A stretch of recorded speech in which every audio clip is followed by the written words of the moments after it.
everybody, this is my guide for how my guild runs Ascalonian Catacombs Path 2. This is generally the same as Path 1. All AC paths are the same until you get past Kholer. So you're just gonna run through, skip that cutscene so you don't bother anybody. Burst down this breeder however you want to. Sometimes you can drop an ice bow, it doesn't really matter as long as it dies. Then myself and Pat are going to hang out waiting for these NPCs. We're going to blossom swiftness on them as soon as Detha starts talking. You only want 2 party members to stay behind really, because if you have more than that, your party members have a chance of stealing swiftness from the NPCs. And we don't want that. We want those NPCs to hurry as fast as they can because they are really slow otherwise. So I'm going to run up to trigger the path picking while everybody else runs ahead and kills the gargoyle heads and starts killing the little baby spiders. Look at those NPCs, they don't know what to do with that swiftness.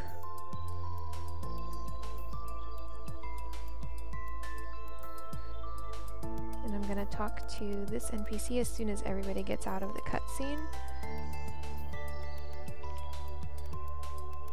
And then I'll be on my way to the Spider Queen area.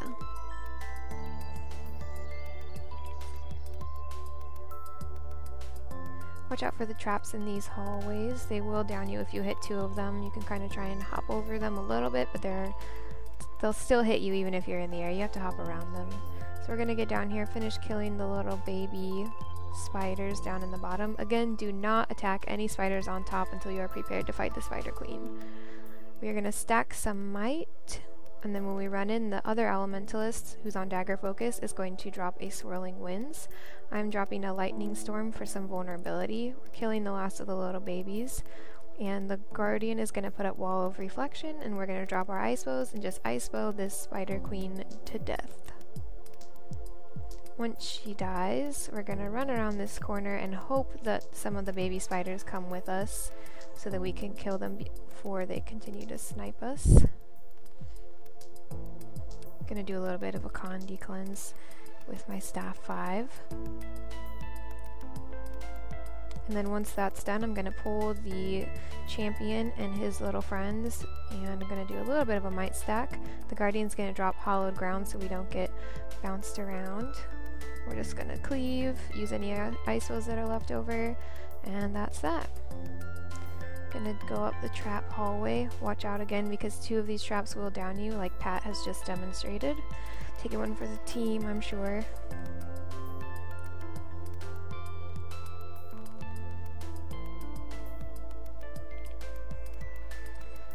The way to turn off the traps is when you're running up that hallway to the left, there is an interactable chain that you can pull and it will turn the traps off.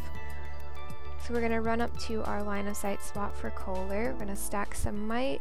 I'm going to swap into air attunement to pull him as well as to drop a lightning storm for some vulnerability.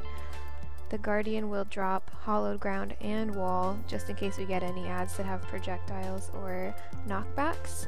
And then we are just going to ice bow him down.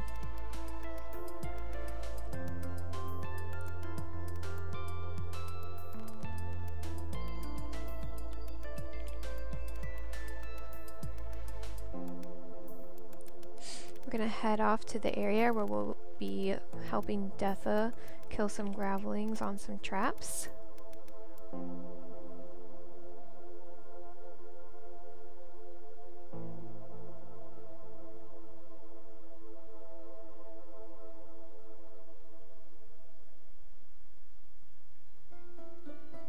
So we're all going to run in here to trigger the event. And then we're all going to turn back around as soon as it's triggered and run back to this little cave, which you'll see in just a moment.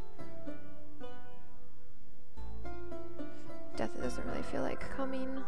She wants to just stand over on that ledge there and watch us. She doesn't want to get her paws wet.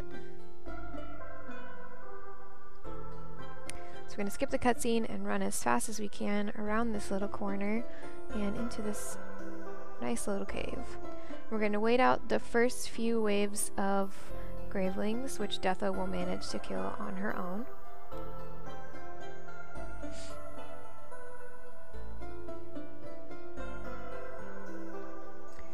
after the first wave goes, a champion breeder will spawn, and you're going to want to aggro that as quickly as you can and pull it back into this area that you're in.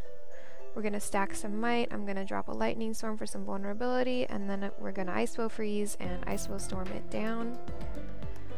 Once it dies, we're going to run back out to help Detha finish off the last of the Graveling hordes.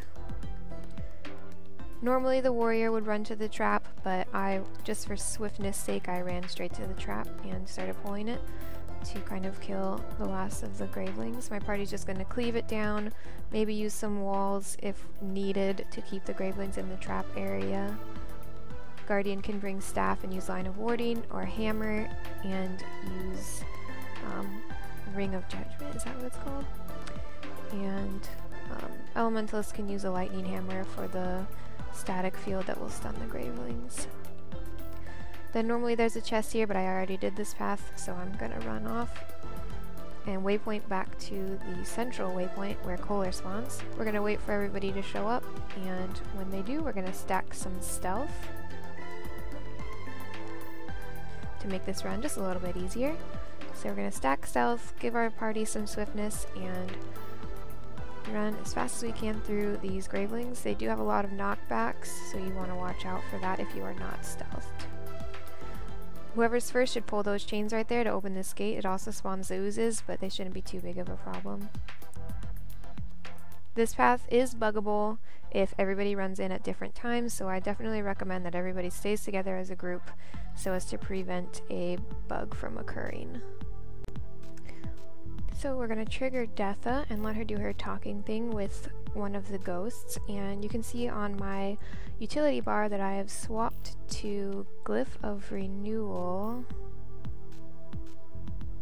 and I am in the water attunement so that it will revive a party member to full health once I finish casting it.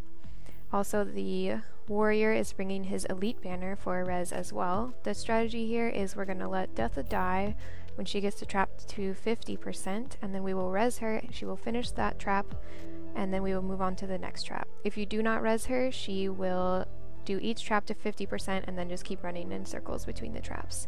So the warrior is gonna or the guardian is gonna pop, stand your ground, leap in, binding blades everything together, and then everybody else will cleave as I use my Glyph of Renewal. Then we'll finish cleaving the mobs down. If Detha needs it, you will need to cleanse her so that her health can get back up to full. Otherwise she will die a lot faster and she will get a lot less progress done on your next trap. So the second trap is very much a similar strategy. Just gonna let her run over, the adds will spawn, and when her health is at about 10%, I'll probably start stacking some might. That was a little bit of an early stack. I told nobody to blast that.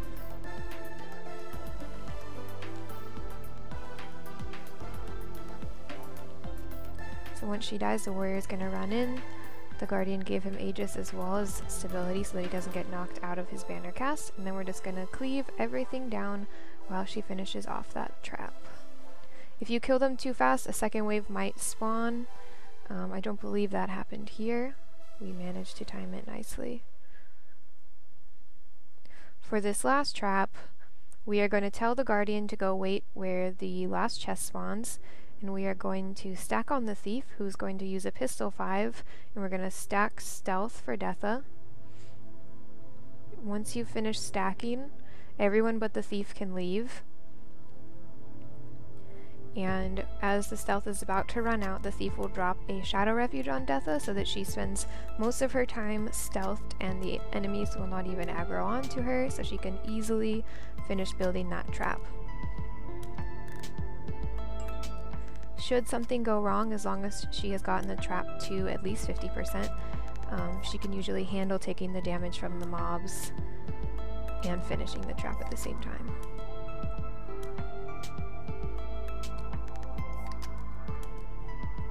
Once you finish filling the traps,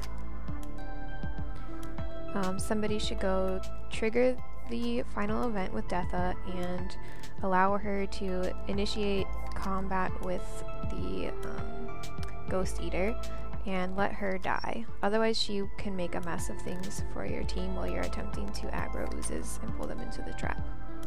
So that's what my team is currently doing. They're pulling the first ooze into the trap. You have to slightly coordinate lifting and pulling of the oozes with the gun that you pick up off the floor. When you need to aggro more oozes off of the Ghost Eater, make sure you use the 1 skill. It will not get him aggroed onto you.